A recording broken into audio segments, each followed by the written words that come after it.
So over here you can see that I am in the playlist page. So if I were to go around over here and click on the three dot button, then you have an option to work around with playlist settings right here by clicking on this. Once you go around over here, then here you can see that you can allow embedding. So from the share options, you can get embed code, and if you allow embedding, then that means other people will be able to use that code to embed your particular YouTube video to their own websites or web pages as well. You can go around and add new videos on top of the playlist. So if you want, like, let's say an auto arrangement accordingly, then you can add new videos on top of the playlist over here as well. Or you can go around and set as official playlist, official series for this playlist over here, just like this as well. You can set that out over here as well, press done, and then what happens is that the changes takes place.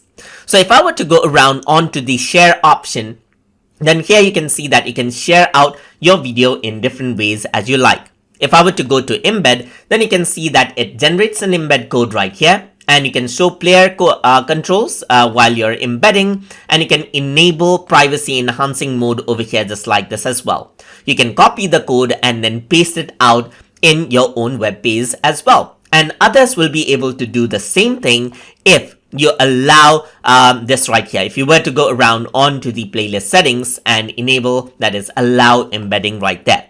So another way to share is by clicking, and here you can see that you can share it via email and other mediums according to how you like.